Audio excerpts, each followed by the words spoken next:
meu conflito de interesse. Então, só para lembrar, eu vou passar rapidinho, porque já foi falado pelo Hermes, essas terapias biológicas, elas são materiais recentemente desenvolvidos, e esses imunobiológicos envolvem desde vacinas usadas em terapia, os anticorpos monoclonais e as citoquinas, como, por exemplo, o Interferon, que são mais antigos, os novos anticorpos monoclonais, né, os inibidores de checkpoint, os inibidores dessa quinase de molécula pequena, são os mais modernos. E essas drogas, basicamente, são utilizadas pelos reumatologistas para os médicos que tratam as doenças autoimunes. Então, entram aí os imunologistas, os gastros, né? E a oncohematologia tem um papel bastante importante. E o papel do infectologista para esses pacientes é fazer, talvez, uma interface dentre todas essas especialidades para a gente fazer a monitorização do risco de infecção desses pacientes. Dificilmente esses pacientes com imunobiológico serão nossos pacientes, nós seremos muitas vezes os consultores ou seremos uma equipe de apoio àquela especialidade que está cuidando da doença de base desses pacientes.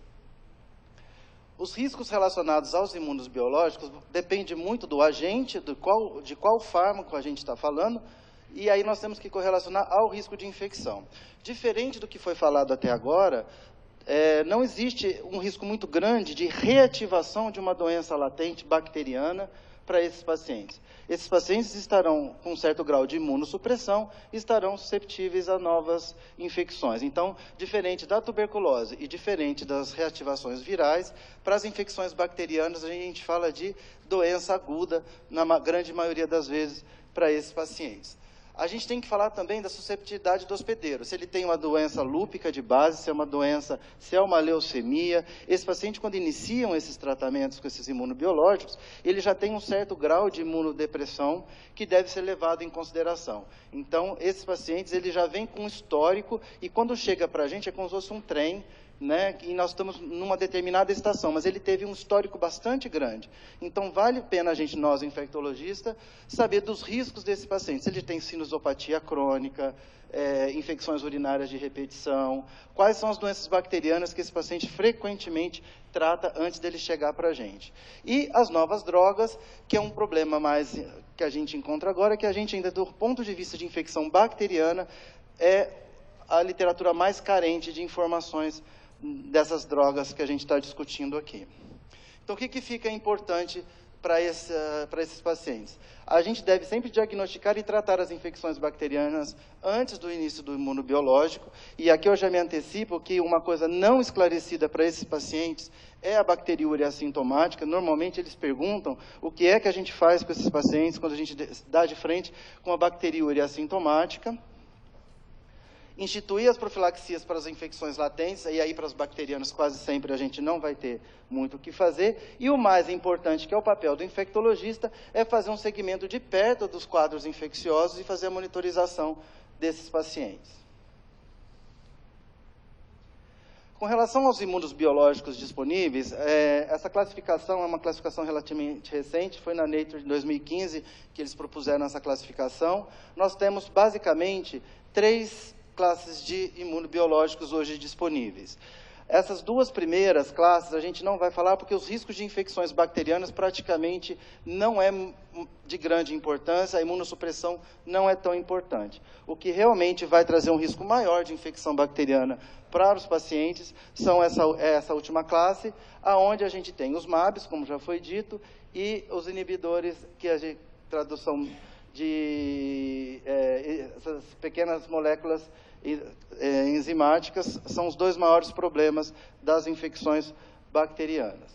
Então, o Hermes já falou da tuberculose, das doenças virais adriana, fungos a gente não vai discutir aqui hoje, e eu fiquei responsável para falar de bactéria para vocês.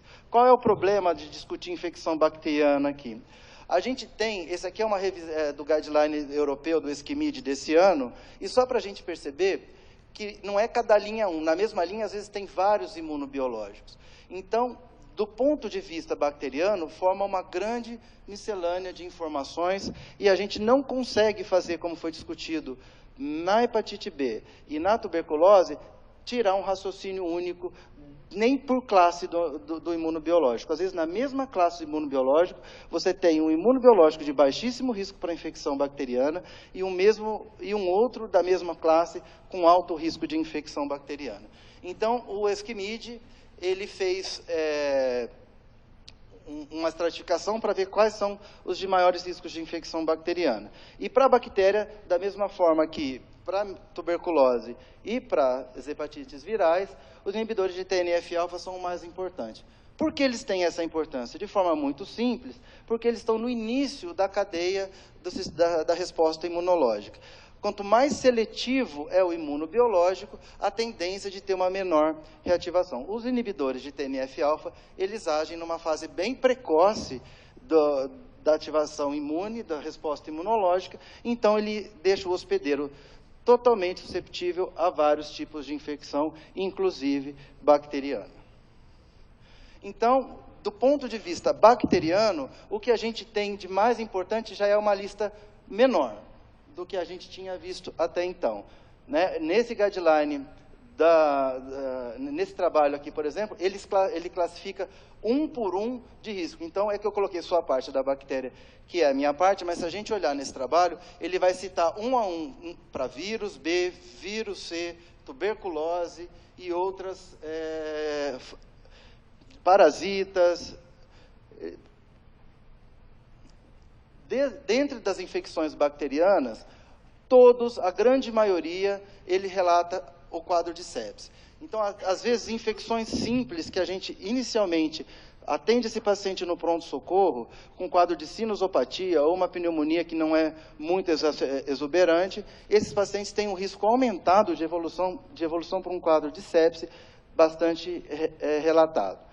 E quais são as principais infecções bacterianas que esses pacientes podem desenvolver? As duas principais são pneumonia, e aí tanto de ambiente hospitalar quanto comunitária, infecções de peles e partes moles, inclusive com formações de abscesso e faceite necrotizante, e menos importante e mais direcionada a determinados imunobiológicos, a gente tem gastroenterite com abscessos intestinais, e menos frequente ainda, infecção do trato urinário, e alguns deles com maior risco de meningite. E meningite não só pela Neisseria, mas inclusive a Listeria é uma bactéria importante nesses pacientes.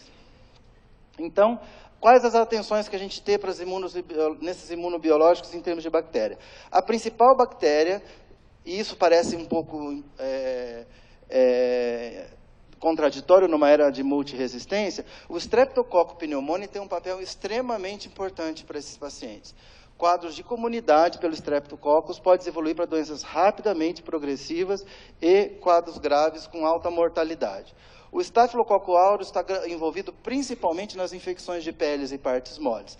E, do ponto de vista bacteriano, o que a gente tem que sempre levar em consideração são a nocardia, a Listeria, a Legionella e a Salmonella. Em pacientes em uso de imunobiológicos, sempre que for possível, numa investigação de um quadro diarreico, colocar a Salmonella como um agente importante a ser investigado. Com relação aos gram-negativos, principalmente as enterobactérias e os não fermentadores, o que a gente tem são as infecções relacionadas à assistência à saúde. Esses pacientes frequentemente são envolvidos em biópsias, em catéteres de longa permanência para receber essas medicações, frequentam a instituição. Lá no AC Camargo, a gente vai no café, encontra o paciente, a gente vai no ambulatório da cabeça e pescoço, encontra o seu paciente que está lá. Ou seja, é o paciente que circula pela instituição por várias especialidades, por vários procedimentos diagnósticos.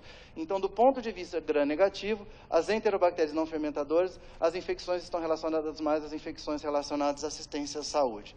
Tem um trabalho com pacientes veteranos americanos na reumatologia, um trabalho de 98 a 2011, com mais de 3 mil pacientes, com mais de 4 mil tratamentos, que receberam basicamente o rituximab, abatacept e anti-TNF-alfa, com a grande maioria, e a gente percebe que infecções relacionadas à assistência à saúde desses pacientes em uso desses imunobiológicos, a pneumonia e as infecções de peles e partes moles correspondem à grande maioria das infecções, o que corrobora também as infecções de comunidade. Obviamente que nesses pacientes a gente tem uma maior porcentagem de bactérias multiresistentes ou com certo grau de resistência.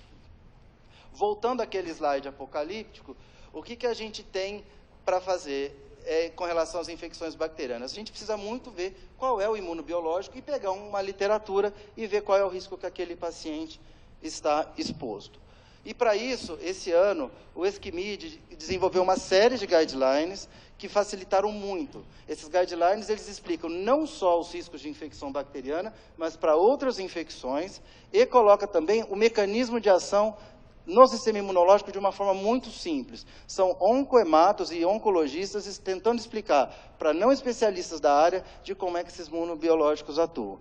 Então, aqui tem uma listinha dos principais guidelines. Então, a gente tem desde o TNF-alfa, e aí eles vão se repetindo. São basicamente 6, tem mais um editorial e um material introdutório, todos estão na mesma revista. E o que desse material a gente pode extrair do ponto de vista de infecção bacteriana? Então, vamos, do anti-TNF-alfa é aquilo que a gente falou, do Streptopneumoniae, daquelas bactérias, e dos outros imunobiológicos, o que a gente tem de importante para infecções bacterianas. Então, naqueles com agentes, o alvo são as interleucinas e as imunoglobulinas, eles são considerados, aqui estão listados os principais da classe, e eles são considerados de baixo ou moderado risco. Eles têm um maior risco para germes encapsulados, eles têm um maior risco para infecções por eumintos, e a característica dessa classe, que eles chamam bastante atenção, é o eculizumab, com maior risco de Neisseria meningitidis para esses pacientes. Então, são pacientes que a gente precisa ter um principal cuidado na prevenção dos germes encapsulados, e aí a gente tem as vacinas que a gente deve encaminhar esses pacientes. A gente sabe da dificuldade na rede pública de vacinar para todos, principalmente os meningos, e a vacina da pneumo também não é da forma que a gente esperava, mas existe uma possibilidade de prevenção, mas o risco para essa classe ela é de um risco baixo.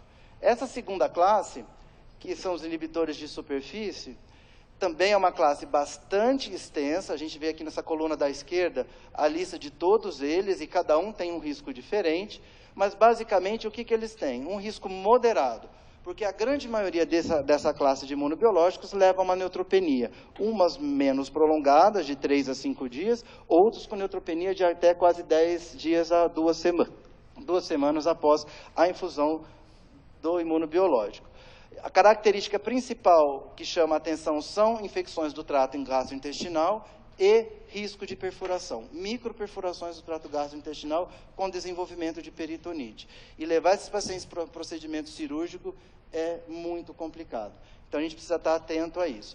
E como a Adriana falou para os pacientes de hepatite, normalmente os pacientes desta classe precisam de um imunomodulador que faça com que diminua os efeitos colaterais do imunobiológico. Então, eu dou um segundo imunobiológico ou dou uso de corticoide para diminuir os efeitos adversos dessa classe. Então, esse uso de corticoide nesses pacientes também aumenta ainda mais o risco de infecção bacteriana. Uma terceira classe de imunobiológicos, que é o inibidor de mTOR. Os principais é o imatinib, ibrutinib, e aqui tem os sirolimus, everolimus, que a gente conhece bem. Eles são considerados de baixo risco e para moderado para as infecções bacterianas. Lembrar que dessa linha aqui, existe um risco aumentado para todas as infecções. Micobactéria, vírus, reativação de tudo e infecções bacterianas de todas elas. Então, ele dá uma tabela de quase 30 risco aumentado de infecção só para essa classe. Então, a gente pode perceber aqui que, apesar dele ser considerado uma classe de imunobiológicos de baixo risco, dentro deles existe um subgrupo de alto risco de infecção para esses pacientes. Esse último guideline, que são os inibidores anti-CD20, a principal classe é o rituximab, e para as infecções bacterianas ele tem um risco aumentado. A gente tem a neutropenia, ele normalmente tem uso de corticoide, e a pneumonia é o grande vilão desses pacientes, seja de pneumonia com micro-organismos hospitalares, seja de comunidade. E, por último, a gente tem os inibidores de checkpoint.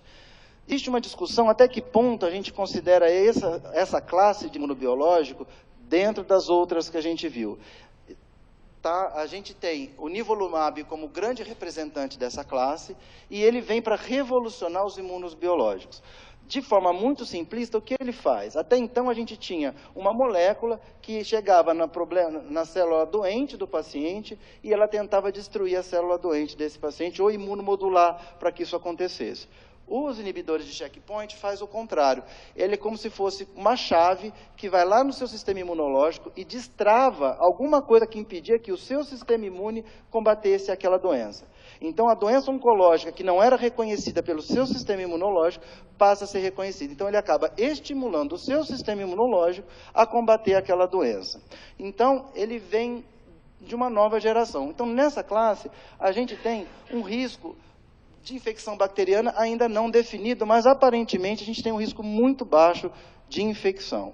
Existem trabalhos, inclusive, que falam de um papel protetor dessa classe de checkpoint para o risco de infecção.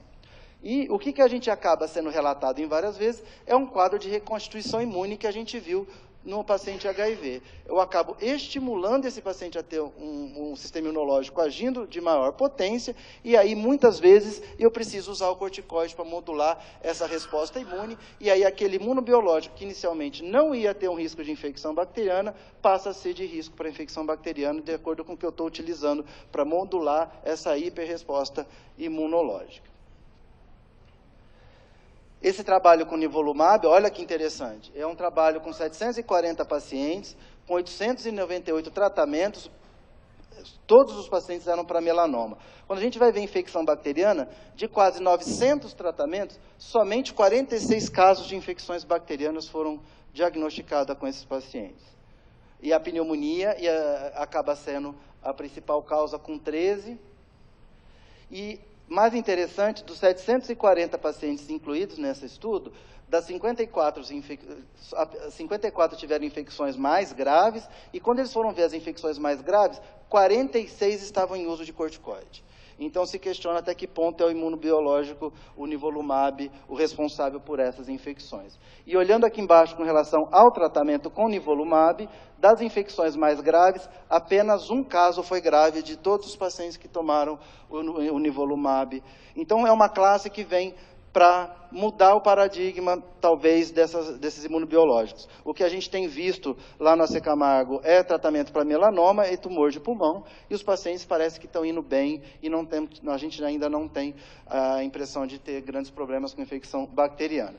Então, como mensagem final para vocês de infecção bacteriana, a gente tem que lembrar que o anti-TNF-alfa e os agentes que atacam antígenos de superfície de células linfóides, a gente deve pensar em suspender o tratamento nas infecções bacterianas graves. Esses imunobiológicos talvez precisem ser interrompidos. O Streptococcus pneumoniae deve ser lembrado sempre em todas as classes, e aí lembrar sempre da vacina, se é SUS, é a 23 valente, e se é na rede privada, o recomendado é a vacina da 13 valente com a 23. Lembrar que as principais infecções em quase todas elas são pneumonia, e peles e partes moles, quase sempre oligossintomáticos. Aqueles pacientes com tosse seca e meio toxemiado, ele pode estar desenvolvendo um quadro respiratório importante bacteriano. Normalmente a gente colhe painel viral, mas a gente às vezes não dá tanta importância nessa fase inicial, porque o exame radiológico ainda é frustro, então lembrar sempre de tomografia computadorizada na investigação desses pacientes. As infecções relacionadas à assistência à saúde, devido ao fato deles permanecerem constantemente frequentando ambiente hospitalar, e aí lembrar da epidemiologia local e dos maiores riscos da sua instituição, e individualizar os riscos de acordo com a droga e a classe do imunobiológico.